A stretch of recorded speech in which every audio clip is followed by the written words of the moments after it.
চাঁদপুর থেকে সরাসরি যুক্ত হচ্ছেন সহকর্মী শরীফ চৌধুরী। শরীফ, বেশ অনেকদিন পর পুলিশ ফোর্স থানায় যোগ দিয়েছেন, তাদের কার্যক্রম শুরু করেছেন কিনা পুরোদমে, সেই সাথে সাধারণ মানুষের সাথে যদি কথা হয়ে থাকে তারা বিষয়টিকে কেমন ভাবে দেখছেন?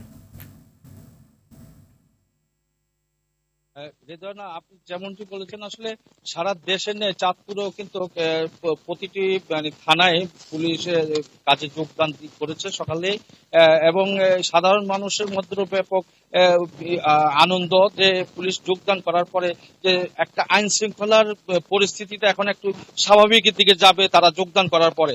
এদিকে আমি এখন যে থানায় এসেছি, চাঁদপুর সদর মডেল থানা, এখানে চাঁদপুরের সদর মডেল থানার বিভিন্ন দপ্তরে ঘুরে দেখেছি যে তারা নিয়মিত কাজ করছেন এবং বিভিন্ন জায়গা থেকে সেবা নেওয়ার জন্য এসেছে, তাদেরকেও তারা সেবা দিচ্ছেন।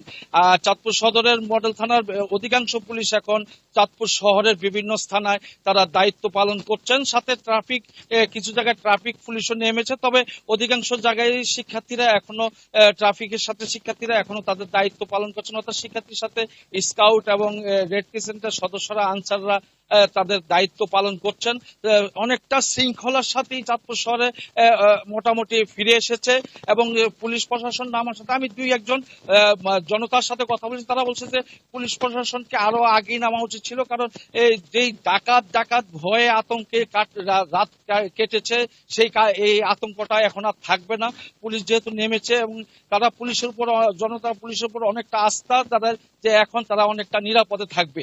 তো এই ছিল চাঁদপুর থেকে আমার কাছে সর্বশেষ। বেশ খানিকটা স্বস্তি বোধ করছেন সাধারণ মানুষ, তেমনটাই বোঝা গেল। ধন্যবাদ শরীফ আপনাকে। দর্শক, বাগেরহাট থেকে সরাসরি যুক্ত হচ্ছেন সহকর্মী SM শামসুর রহমান।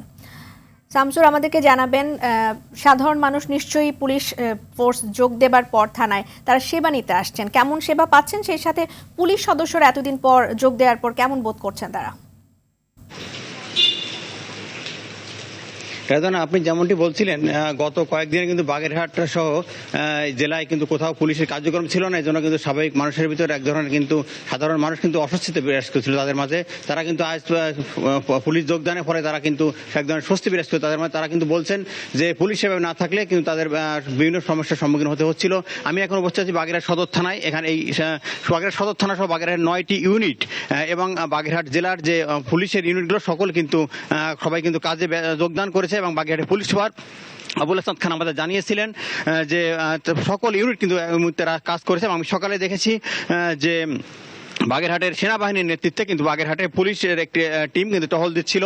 তারা কিন্তু সাধারণ মানুষের সাথে মত বিনিময় করছিল এবং কথা বলছিল যে তারা সাধারণ মানুষ যাতে আতঙ্কিত না থাকে, সাধারণ মানুষ যেন আইন শৃঙ্খলা ফিরিয়ে আনতে সহায়তা করে। আমি দেখানোর চেষ্টা করছি বাগেরহাট সদর থানায় পুলিশ সদস্যরা তাদের দায়িত্ব পালন করছেন এবং তারা কিন্তু যে ডিউটি অফিসার আছে সকল কিন্তু এখন দায়িত্ব পালন করছেন এবং বিভিন্ন জিডি সহ যে সব অভিযোগ তারা কিন্তু এই সব বাগেরহাট সদর থানায় আসছেন এবং তারা কিন্তু এখানে জিডি নিচ্ছেন এবং পুলিশের স্বাভাবিক কার্যক্রম শুরু হয়ে গেছে, এমনটি কিন্তু তারা আমাদের জানিয়েছিলেন।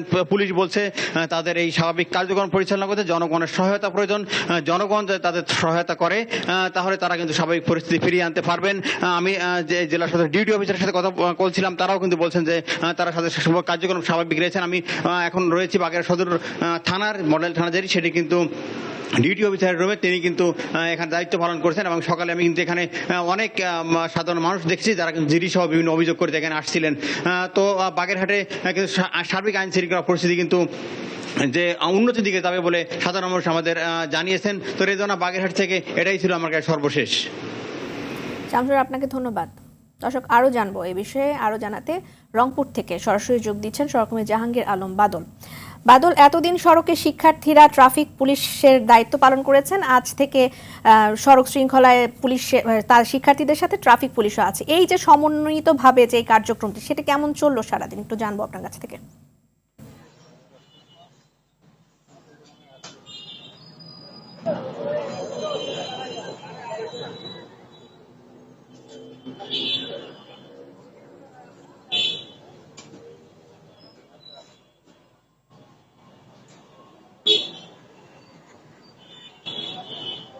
রেদওয়ানা, আমি এখন রয়েছি নগরীর কাচারি বাজারে। আমরা দেখেছি যে আজ সকাল থেকে রংপুরের রাস্তায় ট্রাফিক পুলিশ তারা কিন্তু কাজ করছেন, পাশাপাশি শিক্ষার্থী সহ বিভিন্ন সংগঠন তারা কিন্তু রয়েছেন।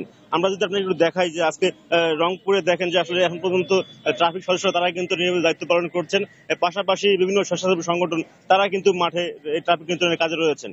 এখানে আরেকটা বিষয় সেটা বলছি যে আমরা বিভিন্ন থানা রংপুর বিভাগের যে সকল থানাগুলো রয়েছে, যে সমস্ত থানা ক্ষতিগ্রস্ত হয়েছে সেগুলোকে বাদ দিয়ে সম্পূর্ণ থানাগুলোকে কিন্তু কার্যক্রম শুরু করা হয়েছে এবং আইনি সেবাদান কার্যক্রম কিন্তু চলছে। আমরা এখানে দেখছি যে আসলে রংপুর জুড়ে রংপুরের বিভিন্ন পয়েন্টে এখানে ট্রাফিক পুলিশ তারা কিন্তু মোতায়েন রয়েছেন, তারা কিন্তু কাজ করে যাচ্ছেন, পাশাপাশি শিক্ষার্থীরা রয়েছে। তা আমরা একটু যে কথা বলি, এখানে একজন পুলিশ সদস্য রয়েছেন, আমরা জানবো যে আপনারা কাছে কাজ শুরু করলেন, বিষয়টা আপনার কাছে কি দেখছেন আপনারা রংপুরে? আপনারা খুব ভালো লাগতেছে, ছাত্ররা আমাদের স্বাগত জানাইছে, ফুল দিয়ে স্বাগত জানাইছে এবং বিভিন্ন সংগঠনের লোকজন আমাদের সহযোগিতা করতেছে, খুব ভালো লাগতেছে। মানে এখন পর্যন্ত কোনো সমস্যার সম্মুখীন হয়েছেন কিনা? না না না, আমরা কোনো সমস্যার সম্মুখীন হই এবং সবাই আমাদের সহযোগিতা করতেছে। সবাই সহযোগিতা করছে, ধন্যবাদ। যে শুনছিলেন দর্শক যে আসলে পুলিশ সদস্যকে সবাই ফুল দিয়ে বরণ করে নিয়েছেন এবং তাদেরকে সহায়তা করছে শিক্ষার্থীরা, পাশাপাশি বিভিন্ন স্বেচ্ছাসেবী সংগঠন। এবং আপনাকে জানিয়ে রাখি, রংপুরে একটি থানায় এবং একটি পুলিশ ফাঁড়িতে আগুন দেওয়ার কারণে সে দুটি থানাতে কিন্তু কার্যক্রম এখন পর্যন্ত চালু হয়নি। এছাড়া কিন্তু সবগুলো বিভাগের 8 জেলাতেই কিন্তু পুলিশি কার্যক্রমের মধ্যে চলমান রয়েছে এবং প্রায় আজকে 6 দিন পর সে সমস্ত সেবাগুলো নাগরিক পাচ্ছেন। আমরা ইতিমধ্যে দেখেছি যে অনেক জায়গায় কিন্তু আসলে পুলিশি কার্যক্রম এখন পর্যন্ত অনেক চালু না হলেও রংপুরে কিন্তু চালু হয়েছে। তারপরে তো এই ছিল আমার কাছে রেদওয়ানা রংপুরের পুলিশের ট্রাফিক। বাদলকে ধন্যবাদ, আমাদের সাথে যোগ দিয়েছিলেন আমাদের সহকর্মী রংপুর থেকে।